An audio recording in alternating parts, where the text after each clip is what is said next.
আচ্ছা, ভালোবাসা, বিশ্বাস, স্নেহ এই সব কিছুর আড়ালে কি অন্য কিছুও থাকতে পারে? মানে এমন কোনো শীতল সত্যি যা আমরা কল্পনাও করতে পারি না?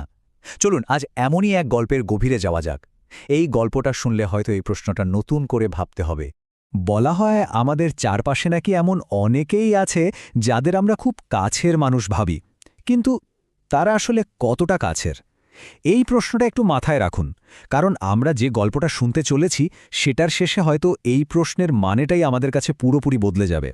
তো গল্পটা এক মহিলাকে নিয়ে, আর তার ছিল এক পোষ্য। তবে সাধারণ কোনো পোষ্য নয়, একটা অজগর। আর সেটাকে তিনি শুধু একটা পোষা প্রাণী হিসেবে দেখতেন না, ওটা ছিল তার জীবনেরই একটা অংশ। হ্যাঁ, অজগরটা ছিল তার দিনরাতের সঙ্গী। তাদের মধ্যে একটা অদ্ভুত গভীর সম্পর্ক তৈরি হয়েছিল। মানে মহিলাটি অন্তত সেটাই বিশ্বাস করতেন। আর সাপটা যে সে আকারের ছিল না, ভাবুন তো, প্রায় ৪ মিটার লম্বা, বেশ হৃষ্টপুষ্ট, স্বাস্থ্যবান। দেখে মনে হতো মহিলার ভালোবাসাতেই যেন ওটা ফুলে ফেপে উঠেছে।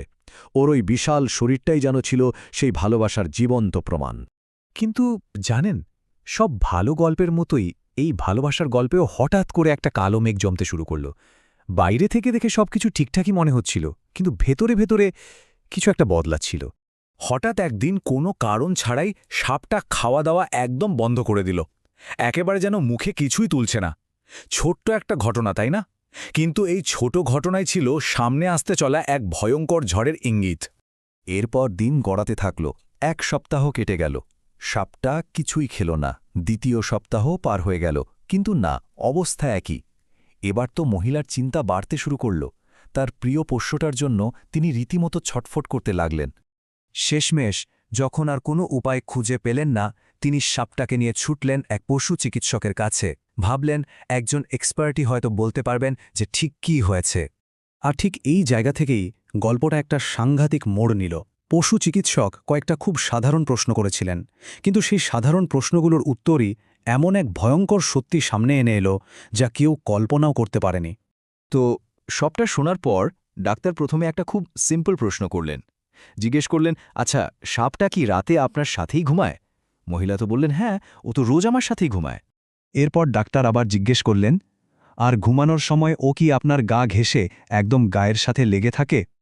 মহিলা এবারও বললেন, হ্যাঁ, আসলে এই সময়গুলোকেই তো তিনি সাপটার ভালোবাসার প্রকাশ বলে মনে করতেন। আর এরপর এলো আসল প্রশ্নটা। ডাক্তার জানতে চাইলেন, তারপর কি ও আস্তে আস্তে নিজের শরীর দিয়ে আপনাকে পেঁচিয়ে ধরে? মহিলা একটু অবাক হলেন, কিন্তু সত্যিটা তো বলতেই হবে। বললেন, হ্যাঁ, ধরে তো। ও তো এভাবেই আমাকে ওর ভালোবাসা বোঝায়। এই উত্তরগুলো শোনার পরেই ডাক্তারের মুখটা কেমন যেন গম্ভীর হয়ে গেল। আর এরপর তিনি যা বললেন সেটা শোনার জন্য মহিলাটি মোটেও প্রস্তুত ছিলেন না। সত্যি বলতে তার পায়ের তলার মাটি সরে যাওয়ার মতো অবস্থা হয়েছিল। খুব শান্ত কিন্তু বরফের মতো ঠান্ডা গলায় ডাক্তার বললেন, ম্যাডাম, ওটা ভালোবাসা নয়। সাপটার আসলে আপনার মাপ নিচ্ছিল। ভাবুন তো একবার, শুধু এই একটা কথাতেই মহিলার এতদিনের স্নেহ, এতদিনের বিশ্বাস সব এক মুহূর্তে ভেঙে চুরমার হয়ে গেল। কিন্তু এখানেই শেষ না। এর পরের কথাটা ছিল আরও ভয়ঙ্কর। ডাক্তার বললেন, আর ও খাওয়া দাওয়া বন্ধ করেছে কারণ ও নিজের পেটে জায়গা তৈরি করছে আপনাকে হজম করার জন্য। যে আলিঙ্গনকে দিনের পর দিন উনি ভালোবাসা ভেবে এসেছেন, সেটা আসলে ছিল একটা শিকারের জন্য নিখুঁত প্রস্তুতি। এই ভয়ঙ্কর সত্যিটা জানার পর আমরা গল্পের আসল শিক্ষাটায় আসি। দেখুন, এটা তো শুধু একটা সাপ আর মহিলার গল্প নয়। এটা আসলে আমাদের চারপাশের সম্পর্ক আর বিশ্বাসের আড়ালে লুকিয়ে থাকা প্রতারণার এক মারাত্মক রূপক। তাহলে এই গল্পটা থেকে আমরা ঠিক কী শিখলাম? ব্যাপারটা খুব সহজ, কিন্তু খুব গভীর। অনেক সময় বাইরে থেকে যাকে খুব স্নেহ বা ভালোবাসা মনে হয়, তার পিছনেও কিন্তু একটা ঠান্ডা মাথার পরিকল্পনা থাকতে পারে, ঠিক ওই অজগরটার মতো। ব্যাপারটা একটু ভেঙে দেখলে বোঝা যাবে। ওই যে সাপটা গা ঘেঁষে শুয়ে থাকত, ওটা আসলে ছিল মাপ নেওয়ার ছল। যখন জড়িয়ে ধরত, ওটা ছিল আক্রমণের প্রস্তুতি। আর ওই যে খাওয়া দাওয়া বন্ধ করে দিয়েছিল, ওটা ছিল শিকারকে আস্ত গিলে ফেলার জন্য পেটে জায়গা বানানো। মানে যেগুলোকে ভালোবাসা মনে হচ্ছিল, তার প্রত্যেকটা কাজই ছিল এক নিখুঁত, ভয়ঙ্কর ষড়যন্ত্রের অংশ। এই গল্পটা আমাদের এটাই চোখে আঙুল দিয়ে দেখিয়ে দেয় যে অনেক সময় যাদেরকে সবচেয়ে আপন মনে হয়, যাদের ভালোবাসা দেখে আমরা গলে যাই, তাদের সেই কাছে আসার পেছনেও কিন্তু একটা হিসাব নিকেশ থাকতে পারে। শেষে একটাই প্রশ্ন থেকে যায়, আমাদের জীবনেও কি এমন অজগরের আলিঙ্গন লুকিয়ে আছে, যেটাকে আমরা স্নেহ ভাবছি সেটার আড়ালে কি অন্য কোনো উদ্দেশ্য লুকিয়ে আছে?